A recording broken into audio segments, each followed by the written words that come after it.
'cause I know that it's something real. Gonna say how I feel, 'cause I know that it's something real. Hey, hey. Gonna say how I feel, 'cause I know that it's something real.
Hi, you guys. How are you? Oh, what a day. I knew I'd forget to set something. I forgot to set it to move to the next one. But hello, everybody. It has been the day. It's Bob's birthday, and guess who forgot first thing this morning? I was up half the night trying to think of what I was going to do because we never know. And then I got up in the morning and completely spaced. So it's been a fun day. No, we just got back from went out to dinner, early dinner, so that was good. So how was his birthday? He didn't have to cook dinner for us because he always does. Let's have a greetings for everybody. I was listening to the Massey Boys actually on my phone in the car on the way back from dinner, and we were laughing about that. We have these dead zones that went in and out. So, yes, Nathan is here. Yeah, I was ahead of myself. I scheduled one ahead, so I had like 2 or 3 on that, and I'll probably schedule the next 2 tonight also. Yeah, good. I know what the next books are. I am not just coming up at the fly with this. So Angie's here. Nathan's here. Fine art of distinction. Fine art of distraction.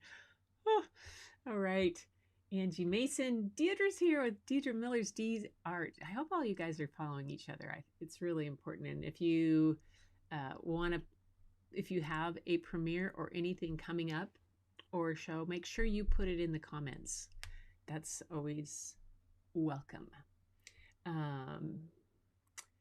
And Gloria's here. Gloria Gallery. Yes. Janice Pittman's here. Jello, lovely people. Stephen, you are lurking. Have a friend listening again tonight. Lurking. Janice the lurker. No, I love it. I've lurked on so many channels before I've actually ever stepped in, which is, yeah. Angie's, Gloria's, oh my gosh. Donna Panis is here. Hi, Donna. How are you today? Gosh, it's good to see everybody. And I saw we had a new guest. Oh, here's the torch update. I knocked my torch off my table and must have cracked the inner chamber and became my personal flamethrower. Drawing on watercolors. Yay! Well, I think by the end of this week, we're going to be doing some drawing on watercolors because there's the next 2 nights at least are going to be this particular author, illustrator. And so we'll see. And Jay Whitty's here. Yay! Acrylic creation. Janet, right? I think. Oh my gosh. Oh, yay. She's going to do the drawing on the right side of the brain. Drawing in watercolors. That's excellent, Angie. And we have Fluid Art Revolution by Millie V. Hey, Millie, welcome. it's your first time here, welcome, welcome, welcome. Ooh la la. Yeah, I found that the name of this show started out to be Keeping It Real, and it still is, because I live on the Key Peninsula. My name is Gretchen Shepherd. For those of you who don't know, I live at the southern tip of the Key Peninsula in Washington State. And the Key Peninsula is in Puget Sound, and it is south of Seattle and west of Tacoma. And it's this little peninsula of land that is surrounded by water all over. And I live at the very end of it. I live at what they call the end of the longest dead-end highway in the state. So it's pretty far out there. If I Google anything to where it is, it always tells me to go to Olympia, which is the state capital, because that's the closest. Yeah, Olympia is the closest. It's only about 9, maybe 11 miles across the water. Like, there's no yeah, there's just seals and sea lions and whales and a few other things and boats. No way to get across. So it's one of those places that so it's the Key Peninsula. We call it the Key Pen. And so this is Keepin' It Real. And the real is REEL because I'm a photographer and started out as a film photographer. So that's how that all came about.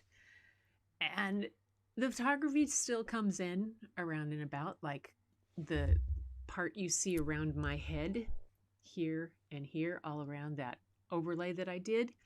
That's one of my abstract photographs that I just took a part out of the middle to make a frame for myself. So I'll change that up. And at the beginning, the black and white is the black and white cover for my book. So it's always kind of fun. Let's see. Have I checked in with everybody?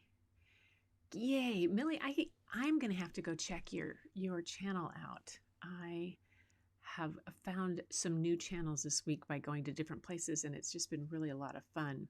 Yes. Bob is in his last year of his 60s, 69. So, I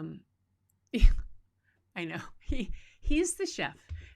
If you follow me on Instagram at all, Images by Gretchen, you'll see a repost in my stories of my granddaughter that's 3 being the little chef making scrambled eggs with it right there.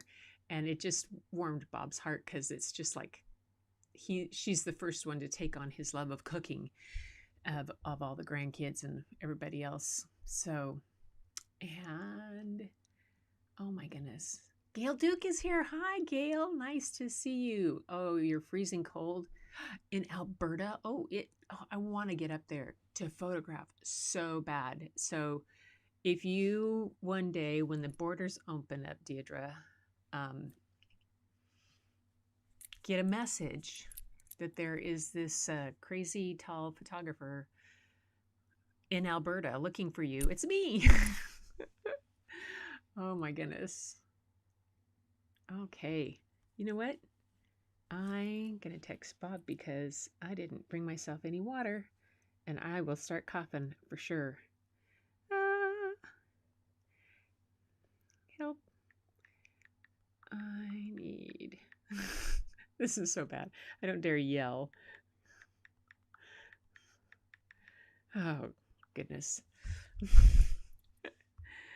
Isn't it terrible? I mean, what have we become that we can text our better half who's upstairs or downstairs when we're doing these kind of things for something like a glass of water? How sad, bad is that? Oh, well, it's just he's being... I went back to physical therapy for the first time since having had COVID and since the beginning of the new year.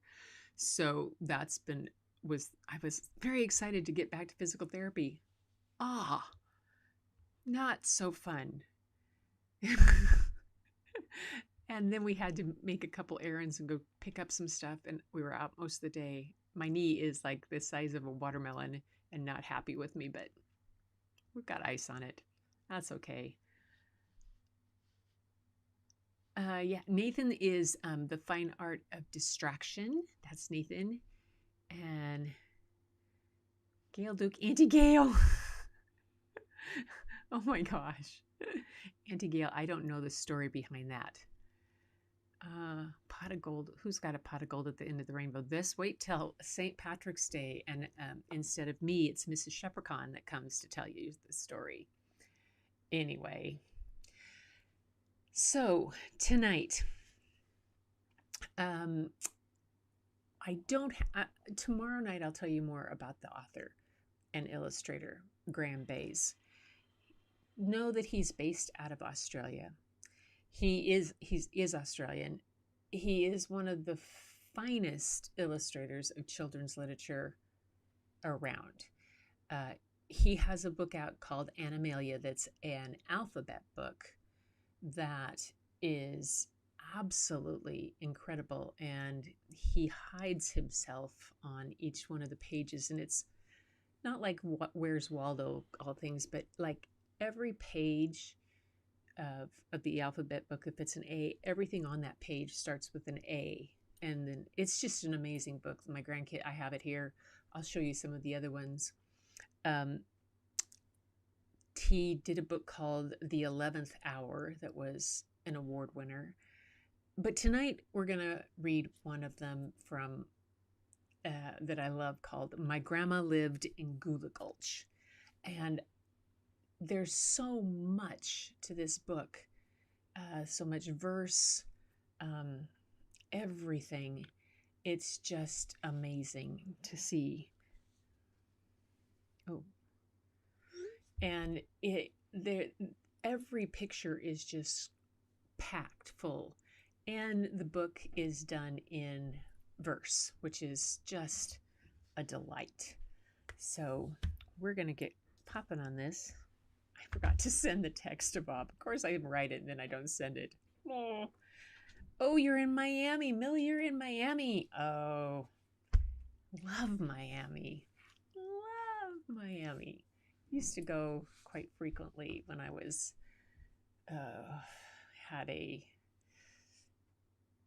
I was with Moda's Custom Cosmetics, and so that was a fun thing to go down there. And a photographer buddy of mine lives down there, and I just had another friend that just moved out of Miami up north. Yay! Hubby just brought me water. Thank you.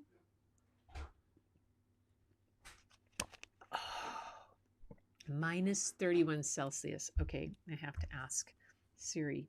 Hey Siri, what is minus 31 Celsius in Fahrenheit? Woohoo! That is minus 23.8 degrees Fahrenheit.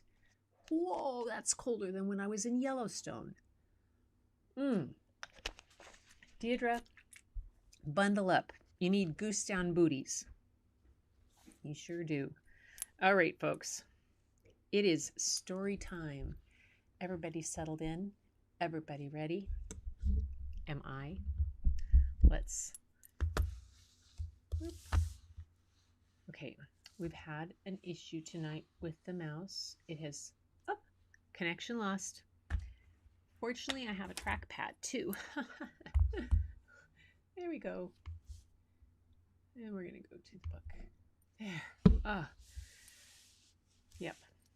So this is the book, My Grandma Lived in Gooligulch. Let's pan out just a little bit so you can see the whole thing.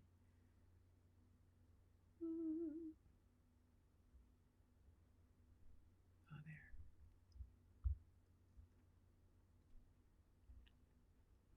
Oh, maybe not.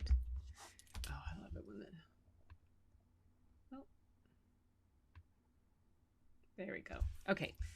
So there's all kinds of details, and I'll pull it up for you to see more of them there.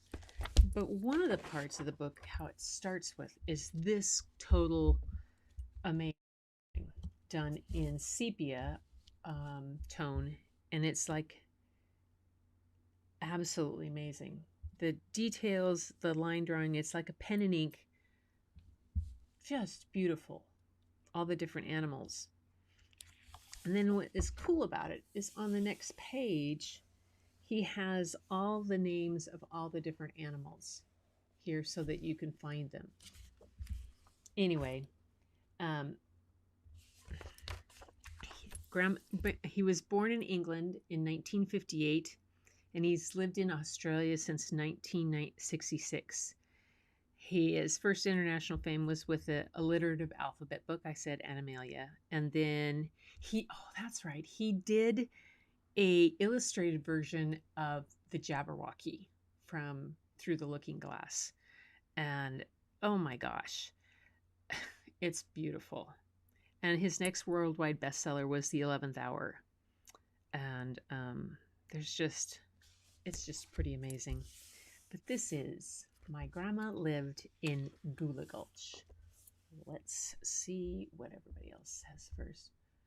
Oh, you started to sing Wombat Stew. I know.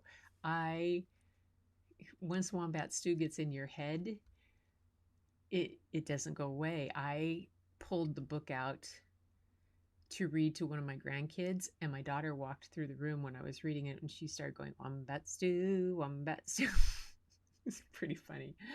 Oh, it's great. Oh. So, cold here in Orlando at 49 degrees. Oh, that is kind of chilly for Orlando. Okay, well, I'm having a little bit tough times running through the comments because my mouse quit and my trackpad is being a little iffy. So we'll still go with it. So my grandma lived in Gooligulch. Let's go for this. My grandma lived in Gooligulch, near Bandywallop East, a fair way north of Murrumbum, 500 miles at least. A little west of Lawson's Rest and south of Johnston's Gap, but nowhere much near anywhere that shows up on the map. Now, Gooligulch has got a pub, a main street with a hall, a petrol pump that doesn't work, and not much else at all. Except for Grandma, dear old Gran, and this I say with pride, for Gran was what made old Gooly famous far and wide. I love the map in the back. Look at that. There's the little town in the back. You can see. Since I don't have my mouse, I have to lift it up. I can't pan it in for you.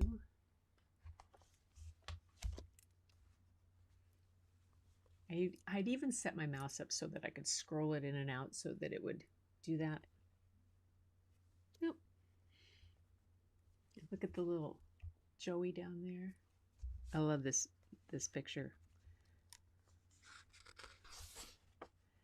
In Sydney and in Melbourne town, they all knew Grandma's name and all about the animals that Grandma used to tame. And if a stranger came to town, perhaps just passing through, he'd see my Grandma riding by atop a kangaroo, or sometimes in a two-wheeled gig, a wombat at the bit, and next to Grandma in the back, a bandicoot would sit. The townsfolk thought it very odd, but Grandma took no heed. She said that she enjoyed the view upon her hopping steed. And as for training wombats, well, it took no time at all to teach each of them how to pull a gig and come and go to call. Just look at that. Look at the wombat in a gig, which is like a carriage. We all now know a new term for carriage. Gig. Gooligulch Hotel. Now, Grandma lived just out of town, a mile beyond the pub, down by a little billabong that nestled in the scrub. Upon a hillside ringed with trees, her ramblin' mansion stood, a jumbled maze of tin and canvas, bits of string and wood. And from a window out the back, she'd sit and watch the galahs fly down beside the pool and drink beneath the evening stars.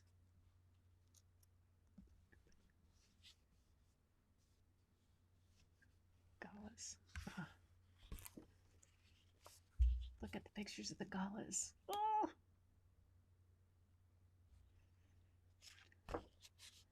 And way back in the back is her looking out the window.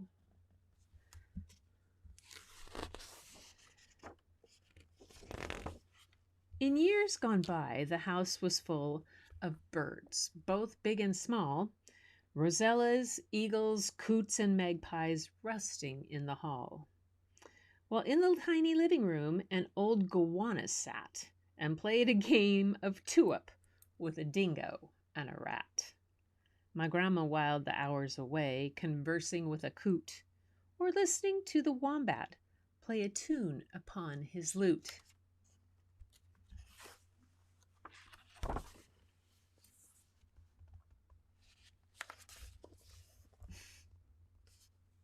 They're playing two-up.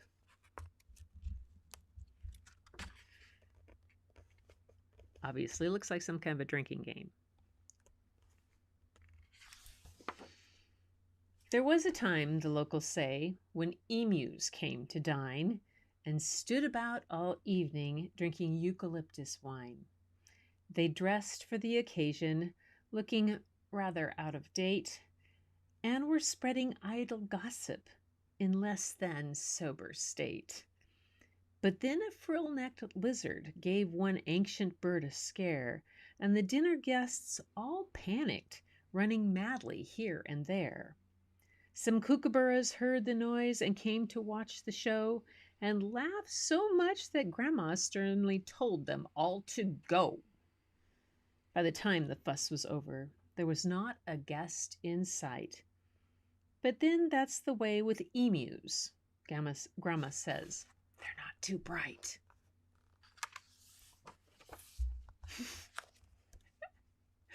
Now, if that, I mean, the look in the eyes. If he didn't manage to get a not too much upstairs look in the eyes of those birds, hilarious.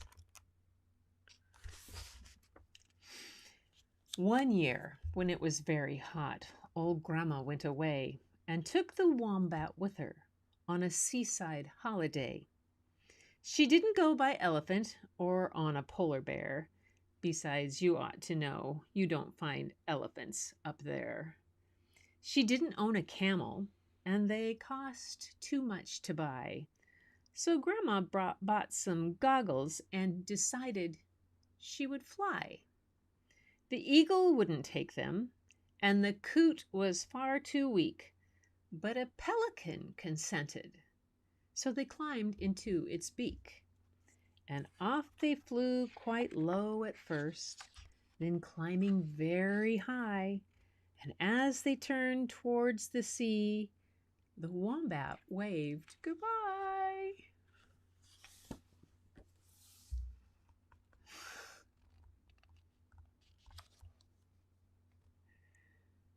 Oh, carrying the luggage.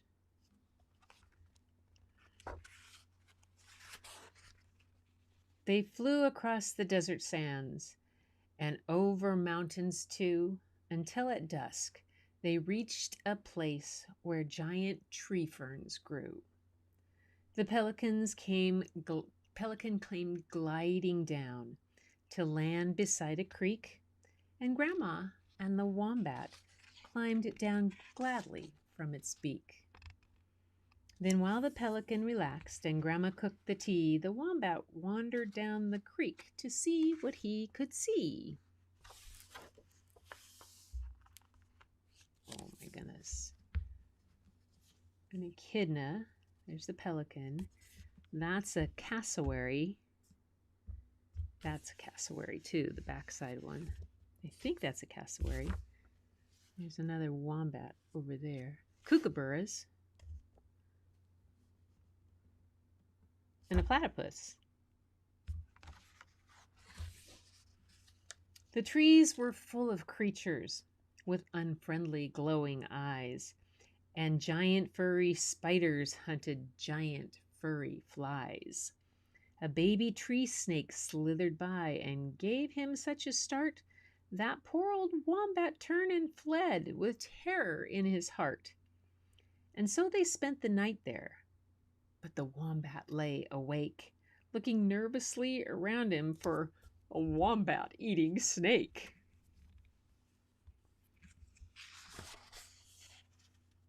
Oh.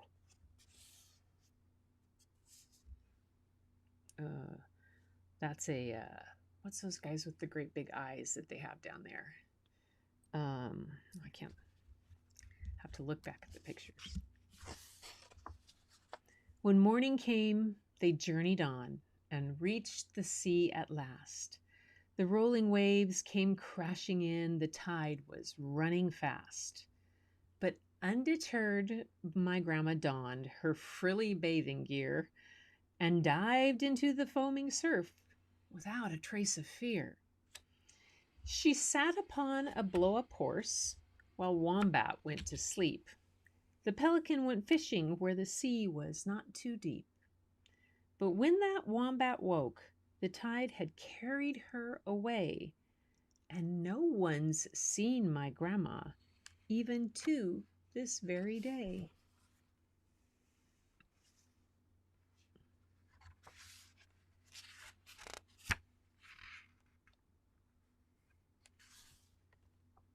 And yet, I have a feeling that my grandma's still alive, having drifted to an island where she'd managed to survive. From there, perhaps she made her way to England or to Spain or maybe San Francisco on a Western Railway train. She could be taming tigers in the jungles of Tingor. But I think she's back in Gooligulch, just like before. There's Grandma coming home. And there's the animals. Oh, I gotta figure out what that guy is with the big old eyes. I forgot. That is, it says it's a possum, but there's a certain kind of, oh, I can't remember what they're called now. Now I can't remember what they're called. That's a cool book. The illustrations are amazing. There's so much to them. It's one of those books that you can sit and look at for hours. This part alone. Just the details of all that. There's that little long-eared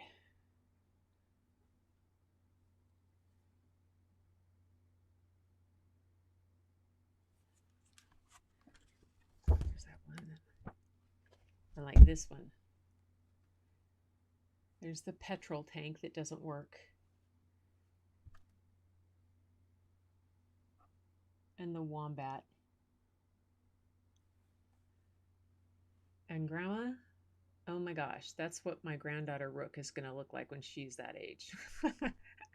The wild Rookus. That will be her. What is that guy with the long ears? This guy. 9. A rabbit-eared bandicoot. Oh, see, there's striped bandicoots. Oh, there's a lyrebird. That one was a lyrebird. That wasn't that I stopped back there in the jungle. Okay. This one. This one is the lyrebird right here. This is the cassowary. All right. Got it. Okay, let's see if we can.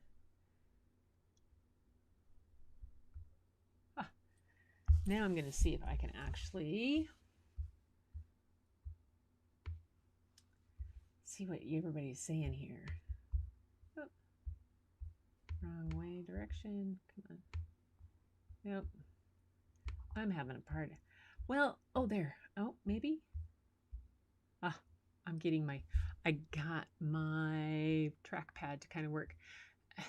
My computer, you guys have probably heard me say this. It's a late 2013 iMac, big one. And as a photographer, I push it to the max. And now that I'm doing streaming on it too, I'm really pushing it a lot to the max. And my mouse just gives up on me every once in a while. I need to get a new one. We're working on that whole new system setup. Oh, I didn't know. Are you Australian, Nathan? Really? Are you just pulling my leg? I'm in the chemistry lab today. Joanne, you're mixing paints? Okay, I do not know if Nathan's pulling my leg or if he is really from Australia. This is, he would, no. Oh, well. So, yeah, painting in sepia. I have sepia tone is one of my favorites to do some film in, some of my old film things, but I'm also thinking of doing some of my other digital pieces in there. Yeah.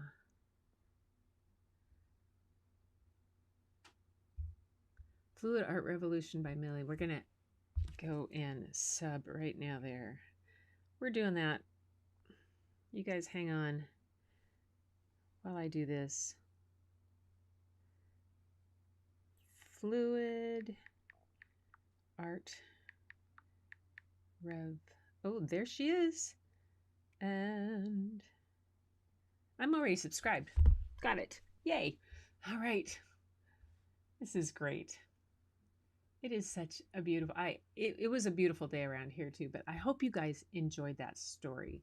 And it's giving you some ideas because we haven't done really an art too much thing tonight. So this, if you kind of got my idea this week is it's kind of around animal theme.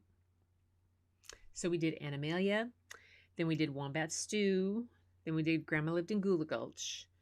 Then we're going to go to Africa tomorrow night for the next one. And then probably Friday night is one that is hilariously funny, but we'll have some time to draw and do things too. So, yay! Yes. And this is only Tuesday. Wednesday. I'm a day ahead of myself or a day behind, but that's okay. It's all right.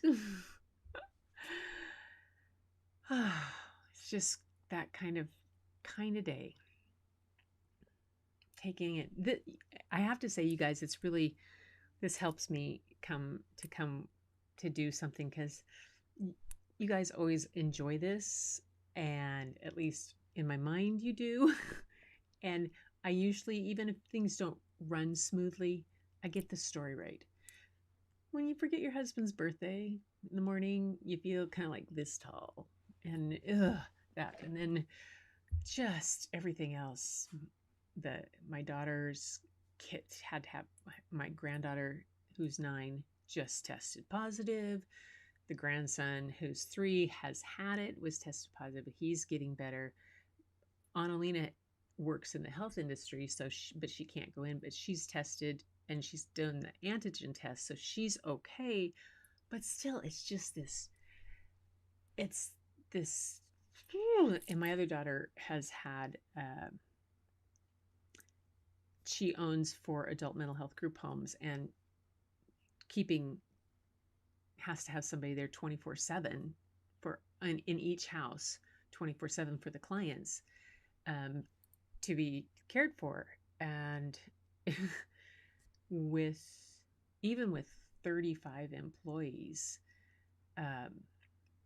she's with everybody, it's become really hard. She's spent more time at pulling all-nighters and at the different homes in the past 10 days than she has even at home. And so it's just those kind of things that are in the back of my mind. And what could I do? But this at least gives me a chance to take a deep breath, put some things right, have a little bit of story and art therapy and look at something that brings us joy. And if I can bring a little joy and a little peace and contentment into anybody's life as well as my own, and my granddaughter sometimes taps in afterwards, it makes them feel better. So you guys, thank you so much for coming and joining me tonight. So let's see. Yes, it is a beautiful book. Let's see who has premieres or stuff coming up. Oh, you're kidding. Wombats can run that fast? Look at that. I never would have guessed it. I never would have guessed that. Wow. It's always those tricky ones that run faster. Angie, she's...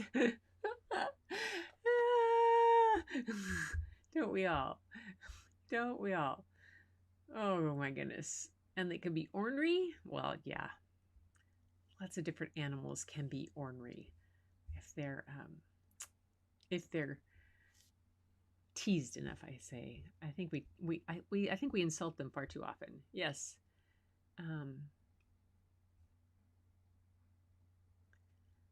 About the birds. For this book, there's no song. We could make one up, but no snakes. No snakes. I don't like snakes. Not a friend. Not a friend of snakes. I grew up in Eastern Washington, where it is, and we went water skiing on the Columbia River at Vantage and at Wanapum, and there was the camping area where you pulled in and dropped your boat, and then across the road from it, there was always a sign that said, "Watch out for rattlesnakes." And when we would go climbing in the hills up in the drylands, we always had to wear boots, higher boots and stuff, rather than couldn't go out in flip-flops or in tennis shoes. Mom would always make us wear heavier boots in case we were out and there were snakes. And yeah, I don't like I've heard too many rattlesnakes at different times and just don't like them. I just don't like snakes. Not my favorite things. Probably why I could never live someplace that has lots of snakes, but oh well. Lemurs. Oh, I think lemurs, we'll see those in our African books. It's a ringtail possum. Thank you. Thank you. Oh, yay. See, I knew somebody would know. All right. I'm not able to scroll very quickly. Oh, possums in Australia are extremely different to the possums in America.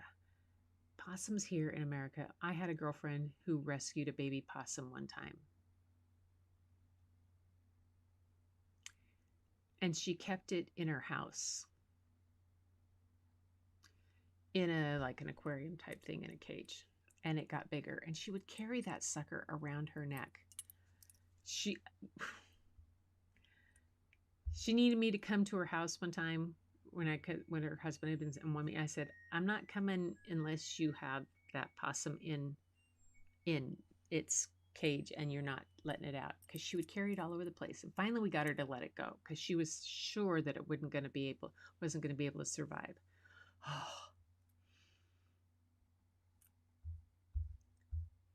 Yep. Okay. I'm glad you guys liked it. Well, you know what? I'm glad they brought you back to your childhood. So he's not kidding me about being Australian. Oh dear. Now I'm glad I didn't know that before I tried my accent last night. Oh. What you went? Where in Australia? Yeah, where? Oh my goodness. Yeah. I would love to go there. You live in Sydney? Oh, nice. Beautiful place. I would love to go photo. I had a friend that lived down there for a while, and another friend. Oh, totally off the subject. But if we could all just send really positive vibes and thoughts to the people of Tonga. That's the island in the South Pacific where the underwater volcano exploded not too long ago. The tsunami didn't really hit too much in the island, but the entire island is kind of, they showed an aerial shot of it, is covered in gray ash. The ash is falling everywhere. The other thing that with this island is that it's always been a place I've wanted to visit. I worked with a woman who's a teacher down there, who lives down there years ago. I worked at the UW with her. And my other a very good friend of mine who passed away years ago lived in Tonga for a year or two. And I just, oh my gosh, wanted to go there so much. But the entire island nation has shut down its borders since the beginning of 2020. And they haven't had any cases of COVID. They've shut it down that tightly, not allowed anything in or out. They've been completely self-sufficient within the island and being very careful. Now they're having to bring in supplies, like they have drinking water, everything, food, everything they need, because the whole island is covered in ash. And it's a really rough, they're very frightened because what's going to happen to this. I mean, they're worried about things coming in. Well, planes can't even land right now on the runway that they have at their airport because it's too much ash. So they're bringing things in by boat, and they'll probably come in from Australia and New Zealand because that's closest. But still, it's just, if we could just send out really good vibes and positive thoughts and to that beautiful island nation that's probably struggling a lot, I would appreciate it. And on that note, I want to say thank you for coming tonight to hear my grandma lived in Gooligulch. My grandma didn't live in Gooligulch. She lived in Yakima. Both of them did. She's spectacular. And I've always, my idea of being the best grandma I can be is to be like my grandma, or like a grandma that lives in Gooligulch, just having that much of showing how much there is to live and how much there is to do and to appreciate. So, yay. So as we wind down for the story tonight, I thank you all for coming and being part of Keeping It Real, story and art, and the art in the story. And until the next time, keep looking for the beauty hidden in plain sight. You know where it is. It's all around you. We just have to look hard sometimes for it when it's out there. But the easiest place to find it is in your mirror. Take a look, and it's looking right back at you. Until next time, everybody, thanks for coming.